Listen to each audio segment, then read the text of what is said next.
কথা কি লেখা শুরু করছি যে সায়েম মোহাম্মদ অমুক বা রোজা রাখনেওয়ালা মোহাম্মদ অমুক, আমরা কি কেউ লিখি কিনা? নামাজ পড়ে বের হইয়া কি আমরা কেউ লিখিনি মুসল্লি মোহাম্মদ আব্দুর রহিম? লিখিনি। নামাজ পড়ছি না একটু আগে, ফরজ আদায় করছি না? তো হাজি যদি লিখতে হয় তাহলে এখানেও তো মুসল্লি মোহাম্মদ আব্দুর রহিম লিখতে হয়, কই আমরা তো লিখি না। এখানে ফরজ আদায় করছি, সেখানেও ফরজ আদায় করে আসতেছি। তাহলে এক একটা ফরজ জাকাত আদায় করার পরে মুজাক্কি মোহাম্মদ আব্দুল করিম কেউ লিখিনি আমরা। আমি এই বছরে জাকাত আদায় করলাম, জাকাত আদায়ের পরে আমি জাকাত আদায় করছি এই হিসাবে নামের শুরুতে নতুন করে উপাধি লাগাইছি মুজাক্কি মোহাম্মদ আব্দুল করিম, লিখছি নি কেউ আমরা কখনো? তাইলে নামাজ পড়লে যেরকম নামাজ পড়ে আসার পরে মুসল্লি লিখি না, জাকাত আদায়ের পরে যেরকম মুজাক্কি লিখি না, রোজা আদায়ের পরে যেরকম সায়েম লিখি না, তাইলে হজ করে আসার পরে আমার নামের শুরুতে হাজি লিখতে হইবে, এটা এমন কি জরুরি, এমন কি প্রয়োজনীয়তা আমার দেখা দিবে? কারণ কি না, এই জন্য এই কথাটা বলি সর্বপ্রথম যে আমরা মনটাকে পরিষ্কার করি না। আমার উপরে নামাজ ফরজ হইলে যেরকম নামাজ পড়ি, জাকাত ফরজ হইলে যেরকম জাকাত দিই, রমজান রোজা ফরজ হইলে যেরকম রোজা আদায় করি, মালিক আমাকে টাকা দিছে, ইস্তেতাআত দিছে, যেটা কোরআন আয়াত বলে ওয়ালিল্লাহি আলান নাসি হিজ্জুল বাইতি মান ইসতাতাআ ইলাইহি সাবিলা।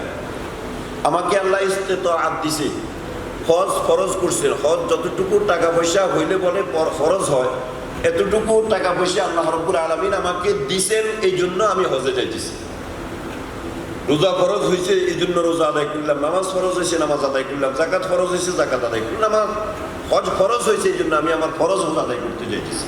সুতরাং আমি আমার নামের শুরুতে আলহাজ বা হাজি লিখবো, এটার জন্য আমি হজে যাইতেছি কিনা, কথাটা কি বুঝে আসছে কিনা আমাদের?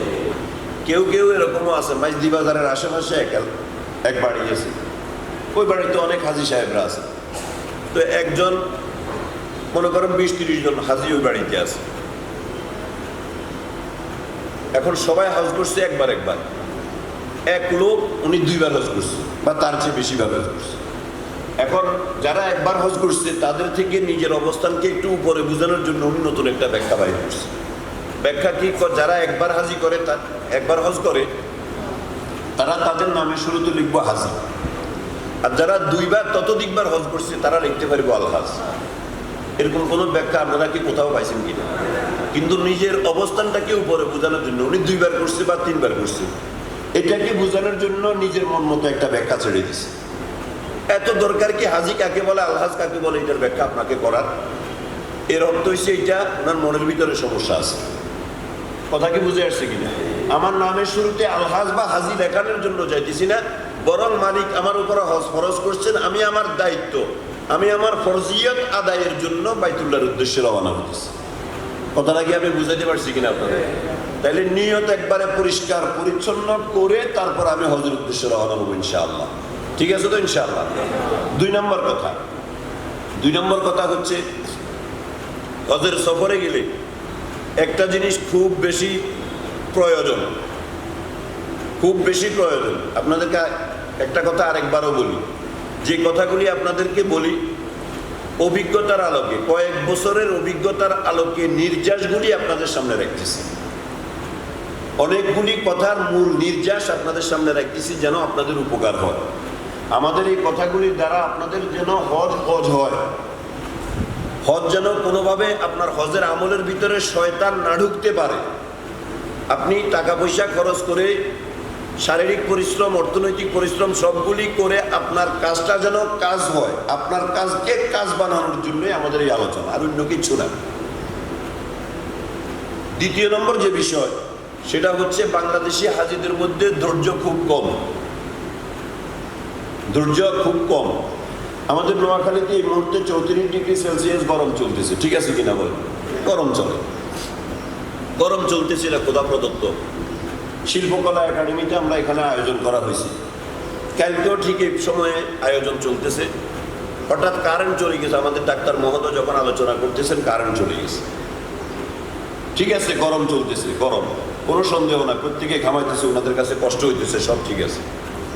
যখন কারেন্ট চলে গেছে সবাই অডিটোরিয়াম থেকে বাইরে চলে গেছে, কেউ বাড়ির দিকেও চলে গেছে। সত্য কথা বলি, কিছু মনে করবেন না, এই জায়গায় যদি ইন্দোনেশিয়ান হাজি হইতো তো একজন হাজিও এখান থেকে উঠতো না, সব বসে যাইলে দেখবেন আপনারা ইন্দোনেশিয়ান হাজিরা কি করে। আমাদের দেশে 50 জন হাজি চালাইতে একজনের খুব কষ্ট হয়, ইন্দোনেশিয়ান এক লোকে 500 হাজি চালায়, কোনো অসুবিধা হয় না। যাইলে দেখবেন গফনা, ওই আবুল কালাম ভাই আছে, জিজ্ঞাসা করেন ওনাকে, গফনা এগুলো পুঁটি মাছের জাগ, কাসকি মাছের জাগ যেভাবে চলে ইন্দোনেশিয়ান হাজিরা এইভাবে চলে। একজনে 200-300 হাজি চালাইতেছে একজনে। আর আমাদের একজন, নিজের সমালোচনা করি, আমাদের দেশের 50 জন হাজিকে একজনে চালাইতে ওনার হিমশিম খেয়ে যেতে হয়। কারণ হচ্ছে, কারণ আমাদের ধৈর্য নেই। আর হজের সফরে আপনার হজকে মাকবুল বানানোর জন্য ওই যে বলছে আল হজ্জুল মাকবুল আল হজ্জুল মাবরুর লাইসা লাহু জাযাউন ইল্লাল জান্নাহ, হজ্জে মাবরুরের প্রতিদান একমাত্র জান্নাত। আমি জীবনভর 70-80-90 বছর আকাম কুকাম মেলা করছি, এখন হজে গেছি, হজে যাওয়ার সাথে সাথে আমি একবারে নিষ্পাপ হয়ে গেছি। এত সহজ? এত সহজ না। আমার কাজটাও তো সেরকম বুঝ দিতে হবে রেজাল্টটা ভালো পাওয়ার জন্য। রেজাল্ট ভালো পাওয়ার জন্য কাজের বুঝও সেভাবে দিতে হবে। আমি খাতার মধ্যে যদি এক্সামিনারের মন মতো লিখি তাইলেই না নাম্বার আসবে, আর যদি মন মতো না লিখি নাম্বার তো আসবে না।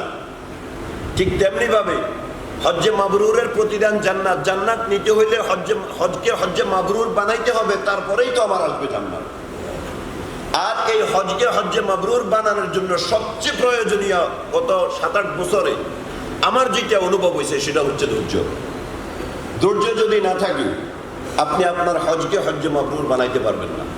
কারণ সেখানে এরকম প্রেক্ষাপট দেখা যায় যে এই রাস্তাটা আপনি 5 মিনিটের রাস্তা, 5 মিনিটে পৌঁছে যাবেন, 3 কিলোমিটার 3.5 কিলোমিটার রাস্তা, সেই রাস্তা আপনাকে পার হইতেছে যে 3 ঘন্টা 4 ঘন্টা 5 ঘন্টা 6 ঘন্টা।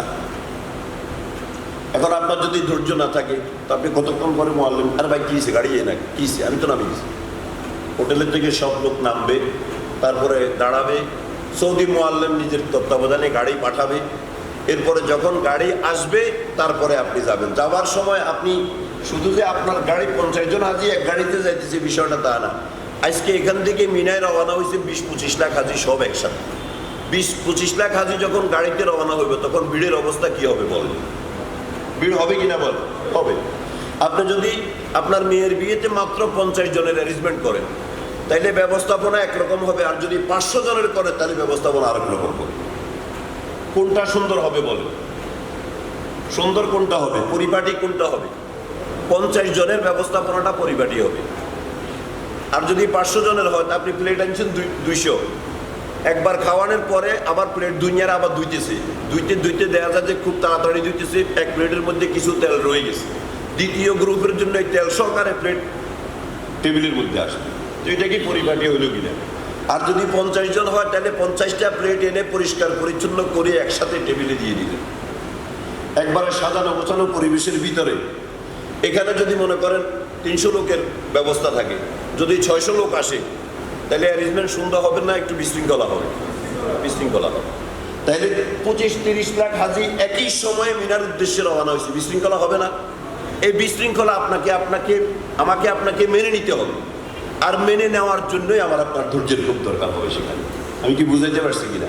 ধৈর্য খুব বেশি দরকার, খুব বেশি। 5 মিনিটের রাস্তা 3 ঘন্টা 4 ঘন্টা 5 ঘন্টায় যাবে, রাস্তা মাত্র 5 মিনিট। এই মুহূর্তে আপনাকে বসে থাকতে হবে আর ব্রেনের ভিতরে রাখতে হবে এটা আমার হজের সফর। বলবেন যে হুজুর এত কথা কন, কোনো মোয়াল্লিমের সাথে কি আপনি কি কন্ট্যাক্ট হয়েছিলেন যে তাকে পক্ষে আপনি দালালি করলেন? না, হয়তো আমি এক এজেন্সিতে না যাবো, আপনারা তো অনেক এজেন্সির লোক আছেন, ওই এজেন্সি নিয়ে আমার কথা বলার দরকার কি? আমার কথা বলার দরকার এই জন্য যে প্রত্যেকের হজ যেন হজ হয়, প্রত্যেকের হজের রেজাল্ট যেন ইল্লাল জান্নাত, জান্নাত ছাড়া আর কিছু না হয়। এই জন্যই আমাদের এই আলোচনা। ধৈর্য ছাড়া বিকল্প নাই। আমি মাঝে মাঝে বলি আল হজ্জু আস সবর, হজ বলা হয় সবরকে। যার সবরের মাত্রা যত বেশি হবে তার হজের প্রতিদান তত মূল্যবান হবে, সে তত বেশি সুন্দর পুরস্কার সে পাবে। যার হজের মাত্রা যার সবরের ধৈর্যের মাত্রা যত বেশি হবে, এই জন্য হজের সফরে ধৈর্য খুব বেশি রাখবেন। আপনি যদি মনে করেন আমি 7 লাখ 7.5 লাখ টাকা দিছি, এত টাকা দিবার পর আমার দরকার কি 5 মিনিটের রাস্তা 3 ঘন্টা বসে থাকার জন্য? কেন এত সবর ধৈর্য করবো? আমি টাকা দিছি না। সেখানে হাজি সাহেবরা মনে করেন এটা যে আমি টাকা দিছি, আমার মোয়াল্লিমের মাথাটা আমি কিনে ফেলছি, এখন আমি যা ওই মোয়াল্লিম তা শুনতে বাধ্য। না, এই ধরনের মেন্টালিটি নিয়ে একজনও হজে যাবেন না, একজনও এই মেন্টালিটি নিয়ে হজে যাবেন না। কারণ এই শাড়ি যদি আমার আপনার মাথার ভিতরে থাকে তাহলে আমার আপনার হজ নষ্ট হবে। হজের সফরে গেছি, এহরাম পরা, গাড়িতে উঠে নিয়ে একজন আরেকজনের সাথে ঝগড়া করতেছে। বললাম যে ভাই কি বলেন, আপনার এহরাম পরা, একটু ঠান্ডা হন না। রাখেন হুজুর, আগে হেতারে চাই লই, তারপর আগামী বছর দরকার আবার হজ করুন। আমার সাথে বলছি, আগে হেতারে চাই লই, তারপর আগামী বছর দরকারে আবার হজ করুন। উনি মনে করছে যে আগামী বছর আবার হজে যাওয়ার তৌফিক উনার হাতে। কত বোকা! আগামী বছর হজে যাওয়ার তৌফিক আপনার হাতে না মালিকের হাতে? আগামী বছর হজে যাওয়ার আগে, আগামী বছর যে আপনি যে বললেন যে আগামী বছর আবার হজে আসবো, আগামী বছর হজের সময় আপনার কবরের উপরে হয়তো ঘাস এতটুকু হবে। আপনার কি খবর আছে? কি জন্য এত অহংকার করে? কি দিয়ে এত অহংকার করে? এরকম করে হাজী সাহেবরা। দেখবেন, আমার এই কথাগুলি একটু খেয়াল রাখবেন। আর রুমে রুমে হাজী সাহেবদের বক্তব্যের মধ্যে এই কথাগুলি দেখবেন, কত অহংকার। দেশে যদি উনার থাকে 50 লাখ, উনি সেখানে গপ করে 50 কোটি টাকা। এরকম অযথা কাজ নেই তো। ওই যে কাজ হয়েছে খানা, কাজ হয়েছে ঘুম, কাজ হয়েছে নামাজ পড়া, এর বাইরে তো আর কাজ নেই। এখন অন্যের উপরে নিজের অবস্থানটাকে যদি একটু উপরে উঠাইতে হইল, তো এইটার জন্য অযথা বসে বসে মিথ্যা কথা বুঝি বলে, অযথা। এগুলি থেকে আমরা বিরত থাকার চেষ্টা করব। আমার খাওয়ার সময় খাবো, ঘুমের সময় ঘুমাবো, বাকি সময় আমার সময় কাটবে, সময় কাজে লাগবে বাইতুল্লাহতে। কথা কি বুঝে আসছে কিনা? সবর এবং ধৈর্যের সাথে প্রত্যেক জায়গায়, প্রত্যেকটা প্রেক্ষাপটে আমাকে সবর এবং ধৈর্যের পরিচয় দিতে হবে। আপনি যত বেশি ধৈর্য ধরবেন, সবর করবেন, আমি আশাবাদী ইনশাআল্লাহ আপনার হজের পুরস্কার তত মূল্যবান হবে, হজের পুরস্কার তত দামি হবে, তত ভালো হবে। চেষ্টা করবো তো ইনশাআল্লাহ? কি বলেন? চেষ্টা করবো তো। একটা কথা বলছি না যে কালকে যখন কারেন্ট চলে গেছে সব হাজিরা বাইরে চলে গেছে, কিন্তু ইন্দোনেশিয়ান হাজি হলে যাইতেন না, যে আমাদেরকে এখানে বসার জন্য এসে বলতেছেন 10টা থেকে 1টা আমরা এখানে বসে থাকবো, যাবো না, গরম লাগলে লাগো প্লিজ। এই হচ্ছে ইন্দোনেশিয়ান হাজিদের সবর এবং ধৈর্যের পরিচয়, ওনারা এইভাবে দেয়। আমরাও চেষ্টা করব। আমি 7 লাখ 7.5 লাখ টাকা দিছি, ঠিক আছে। আরে ভাই, লক্ষ লক্ষ টাকা খরচ করেও রুগীও তো বাসাই আনতে পারেনি। আপনি তো, আমি যদি কোন আমি 20 লাখ টাকা খরচ করলাম, আপনার রুগীটারে বাঁচতে দিল না, ওইলই কথা হবে না। আমার কাজ আমি করি, কিন্তু যে বিপদগুলি আমার ঘাড়ে আছে, আমার তকদিরে আছে, সেটা আসবেই। কোটি কোটি টাকা খরচ করিও কি রুগী বাঁচানো যায় কিনা? এখন আপনি যদি বলেন যে আমি 5 কোটি টাকা খরচ করছি, রুগীটাকে বাঁচাইতে পারলাম না, আরে রুগী বাঁচানো তো আপনার হাতে না। আপনি 7 লাখ 7.5 লাখ টাকা দিচ্ছেন, এটা ঠিক আছে, কিন্তু আপনার তকদিরে সেখানে যে ভালোগুলি আছে সেটাও ঘটবে, যেটা খারাপ আছে সেটাও ঘটবে। এটা টাকার উপরে ডিপেন্ড করে না।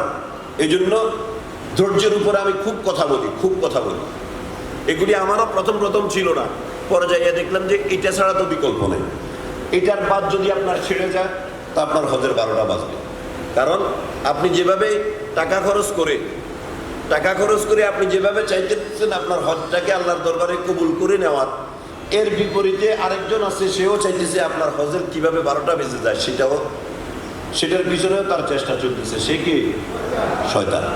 এই জন্য এক ধরনের রশি টানাটানির মতো চলে। ওই যে রশি টানাটানি খেলা আছে না, ওই দিক থেকে 10 জনের টানের, এই দিক থেকে 10 জনের টানের, কে কারে পরাজিত করতে পারে। তো হাজিরা চেষ্টা করে আমার হজটা হজ হোক, শয়তানে কর না আমি এটা হইতে দিব না। ওই তো শয়তান হইতে দিব না এই প্রতিজ্ঞা যখন করে, তখন অযথা ছোট্ট বিষয় নিয়েও আপনার মাথা গরম করে দেয়। 2012 সালে হজের এক কারগুজারি শুনছি, ছোট্ট বিষয় কি নিয়ে ঝগড়া করে। এক মোয়াল্লেম সাহেব, উনি বলতেছে, আমাদের নোয়াখালীর ঘটনা, এক মোয়াল্লেম সাহেব উনি হাজিদের রুমে যাই ঢুকছে, এক রুমে 4 জন আছে, যাইয়া বলতেছে, হাজি সাহেব কি অবস্থা আপনাদের? এই সেই জিজ্ঞাসা করছে। আর একজনে কিসের খবর নিতে না আসেন? এমন হাজি লইয়া আসেন, হাজি সামান্য চিড়ার লোভ সামাইতে পারে নাই, আমার চিড়াগুলি খাই দিচ্ছে এভাবে। তো প্রথম উনি মনে করছে দুষ্টামি করে। এক পর্যায়ে যে কি সে ঘটনা আছে বলে কোন আপনি আমার বলেন ঘটনা কি? আমার হাজির সাথে দিয়েছেন আমার রুমে 4টা চিড়া ভিজাইছি, চিড়াগুলি উনি খাই ফেলছে, চিড়াগুলি আমি ভিজাইছি নাস্তা গরম, এখন আমার চিড়াগুলি খাই ফেলছি। কতক্ষণ পরে কোথায় ভিজাইছেন কি? হাজির সাহেবকে জিজ্ঞেস করছে, যে হাজির সাহেবের বিরুদ্ধে ওনার অবজেকশন, হাজির সাহেবকে জিজ্ঞেস করছে, হাজির সাহেব ঘটনা কি? পকে জানা আমি বুঝি না তো, উনি কী কো আমি জানি না। এবার উনি ভিতরের দিকে ঢুকছে যে আসলে ঘটনাটা কি। কয়, কোথায় ভিজাইছেন আপনি চিড়া? ওই থেকে গাইছে চিড়া। তারপরে বাথরুমে গেছে, বাথরুমের